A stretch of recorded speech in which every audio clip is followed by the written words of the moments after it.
இந்த குமரி அறக்கட்டளையானது எப்படி துவங்கப்பட்டது, இதை எப்படியெல்லாம் நாங்கள் நடத்திட்டு இருக்கோம் அப்படிங்கிறது நிறைய பேருக்கு தெரியாது.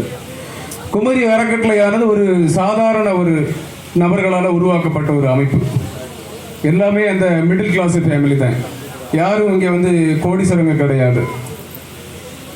ஒரு நாள் நான் ஜம்மு காஷ்மீரில் இருந்துட்டு ஊருக்கு வரும்போது ஒரு எமர்ஜென்சி பிளட்டுக்காக செயலாளர் அவர்கள் என்னை தொடர்பு கொள்கிறார். ஏ பாசிட்டிவ் பிளட் வேணும் அப்படின்னு. ஒரு பையனுக்கு விபத்துக்குள்ளாகி ஐசக் மருத்துவமனையில் அட்மிட் ஆகியிருக்கேன். அவசரமாக நான் வந்த உடனே போய் இரத்த தானம் பண்ணுறேன். அதில் தான் எங்களுக்கு பழக்கம் ஏற்படுது. அதுக்கப்புறம் நாங்கள் ஃபோன்லேயே நாங்கள் பேசிகிட்டே இருக்கோம். திருப்பி இதை ட்ரஸ்ட்டாக ஆரம்பிப்போம். அதை குமரி இரத்த தான குழு என்று இருந்த ஒன்று வாட்ஸ்அப் குரூப்பில் இருக்குது. நிறைய பேர் வாட்ஸ்அப்பை மிஸ்யூஸ் பண்ணுவாங்க. ஆனால் யூஸ்ஃபுல்லாக பண்ணக்கூடியது குமரி அறக்கட்டளை மட்டும்தான். அந்த நேரம் நான் அவங்கள்ட்ட டிஸ்கஸ் பண்ணேன் இதை பற்றி. இதை நம்ம ஆர்கனைஸ் பண்ணோம், இதை பதிவு பண்ணி அரசு அங்கீகாரத்தோட இன்னும் பண்ணனா நிறைய மக்களுக்கு நம்மளால் உதவி செய்ய முடியும் அப்படிங்கிற ஒரு கருத்தை அவங்களுக்கு வச்சேன். அதுக்கு அவங்க எல்லாரும் பண்ணுவோம் அப்படின்னு சொன்னாங்க. 5 ஆண்டுகளாக அதை குமரி அறக்கட்டளைங்கிற பெயரில் பதிவு செய்து மிக நேர்மையாக, அறக்கட்டளைன்னு சொன்னாலே என்னுடைய காலகட்டத்தில் எல்லாரும் நினைக்கிறது எல்லாம் திருட்டு பயலோடாக இருக்கானுவா அப்படிங்கிற ஒரு கான்செப்டை நம்முடைய மக்களுடைய மனிதர்கள் அப்படி தோன்றிட்டு. ஏன்னா 199 பேர் திருடர்களாக தான் இருக்காங்க. அந்த ஒரு நபர் யார் என்பதை நம்ம அடையாளம் காணணும். இந்த கன்னியாகுமரி மாவட்டத்தில் மட்டுமில்லை, நான் தமிழ்நாடே நம்ம எடுத்து சொல்ல முடியும். இன்று வரை உங்களுக்கு எப்போது 24 மணி நேரமும் தொடர்பிலே இருந்து பொதுமக்களுக்கு சேவை செய்ய வேண்டும் என்ற நோக்கத்தில் இருக்கக்கூடிய ஒரே ஒரு அறக்கட்டளையானது நம்முடைய குமரி அறக்கட்டளை. எத்தனை அமைப்புகள் இருக்கலாம். அதற்கு காரணம் தினந்தோறும் நம்ம கொடுக்கக்கூடிய இரத்தம். இன்றைய காலகட்டம் இரத்த தானம் செய்வதற்கே இளைஞர்கள் முன் வர்றது கிடையாது. 6000 யூனிட்டை தாண்டி இன்னைக்கு நம்ம ரெக்கார்டு, அதாவது தமிழ்நாட்டில் யாரும் செஞ்சிருக்க மாட்டாங்க இந்த மாதிரி ஒரு சேவையை. அப்படிப்பட்ட ஒரு சேவையை தன்னலமற்ற எந்த ஒரு வருமானத்துக்காக செய்யலை, பதவிக்காக செய்யலை, ஐயோ எங்களுக்கு புகழ் வேணும், எங்களுக்கு நீங்கள் இப்படி எங்களை வாழ்த்தணும் அப்படிங்கிறதுக்காக செய்யலை. இதை நம்ம மனிதனாக பிறந்துட்டோமே, இந்த மண்ணுக்காக நம்ம என்ன செஞ்சோம், இந்த மண் அதாவது இந்த இயற்கை நமக்கு நிறைய கொடுக்குது, அதை நம்ம என்ன திருப்பி கொடுக்குறோம், நம்மை சார்ந்து இருக்கக்கூடியவங்க ஏன் நம்மளுக்கு அவங்களுக்கு உதவக்கூடாது அப்படிங்கிற ஒரு நோக்கத்தில் தான் இந்த அறக்கட்டளையானது இன்றளவும். அது மட்டும் இல்லாமல் மருத்துவ உதவிகள், திருமண உதவி, படிப்புதவி ஒவ்வொரு இடங்களிலும் போய் பார்க்கும்போது அவ்வளவு வருத்தமாக இருக்குது. என்னுடைய வாழ்க்கை 35 வருஷத்துக்கு முன்னாடி எப்படி இருந்ததோ அந்த வாழ்க்கையில் இருக்கக்கூடியவங்க இன்றும் இருந்துட்டு இருக்காங்க. அதை நினைச்சாலே மிகவும் ரொம்ப வருத்தமாக இருக்குது. அப்படிப்பட்ட ஒரு சூழலில் இருந்துட்டு இருக்காங்க. அதற்கு காரணம் நம்முடைய சமுதாயம் என்பது எனக்கு தெல்ல தெளிவாக இங்கே கூற கடமைப்பட்டிருக்கிறேன். இரக்கம் விட்டு போயிட்டு விபத்துக்குள்ளாகி ஒரு ரோட்டில் அடிபட்டு படுத்திருக்கிறார். பார்த்துட்டு செல்ஃபி எடுக்கிறோம், வீடியோ எடுக்கிறோம், அப்லோடு பண்ணியோம்.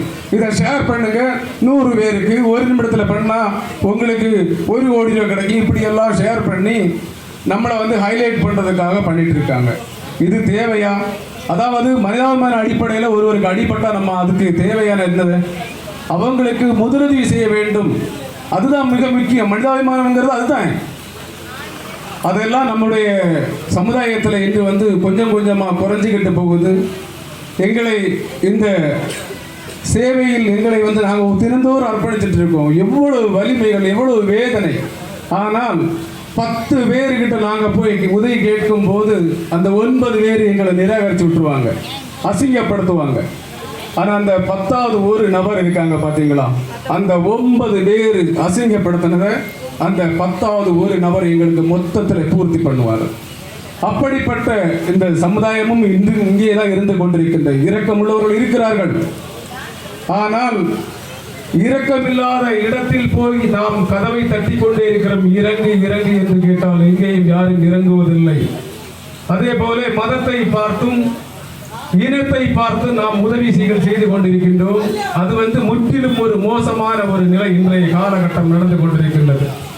நாங்கள் காரோடு பகுதியில் 2 பிள்ளைகளுக்காக உதவிக்கான அந்த வேண்டுகோளை வாட்ஸ்அப்பில் நாங்கள் பதிவிட்டிருந்தோம். அப்போது ஒருவர் எனக்கு அழைப்பு வருகிறது என்னுடைய அலைபேசியில்.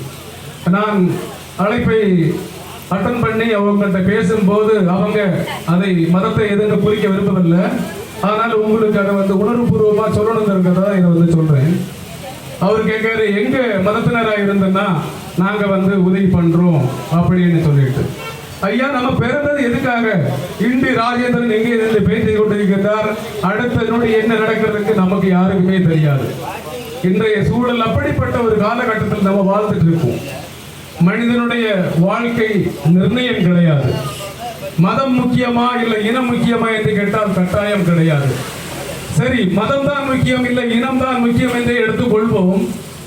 ஒரு சிறுவனுக்கு அடிபட்டிருக்கிறது, அவர்கள் வேறு மதத்தை சார்ந்தவர்கள், அங்கே இரத்த தானம் வேண்டும் என்றால் அவர்கள் என்னுடைய மதத்தை சார்ந்தவர்கள் இல்லை, என்னுடைய இனத்தை சார்ந்தவர்களுடைய இரத்தம் தான் என்னுடைய மகனுக்கு போட வேண்டும் என்று சொல்லுங்கள். அப்படி ஒரு தாயை முன் கொண்டு வாருங்கள், அப்படி ஒரு தந்தை, அப்படி ஒரு உறவுகளை முன்கொண்டு வந்தார்கள். இன்றைக்கு நான் தலை குறித்து நிற்கிறேன் அவர்கள் முன்னால். அப்படி நீங்கள் செய்வது சாத்தியம் கிடையாது. அன்பார்ந்த தாய்மார்களே, பொதுமக்கள் அனைவருக்கும் என்னுடைய தாழ்மையான வேண்டுகோள், நம்மால் இயன்ற உதவிகளை மதம் இனம் மொழி என்று எந்த ஒரு வேறுபாடும் இல்லாமல் அனைவரும் சமம். இதில் நீ வேறு நான் வேறு என்று கிடையாது. ஆணவம் அகங்காரம் ஒன்றுமே கிடையாது. நினைத்து பாருங்கள், ஆணவமாக நம்ம நடந்து கொண்டிருக்கின்றோம், அதிகாரத்தை காட்டுகின்றோம். யாரிடம் காட்டுகின்றோம் அந்த அதிகாரம்? நம்முடைய அதிகாரம் அழிவதற்கு ஒரு நொடி கூட ஆகாது. நம்முடைய மரணம் நம்மை பின்தொடர்ந்து வந்து கொண்டிருக்கின்றது. அதை ஒரு கணம் நினைத்து பாருங்கள். 2 ஆண்டு காலம் நாம் வெளியே வர முடியாத ஒரு காலகட்டத்தில் இருந்தோம். அது எல்லாருக்குமே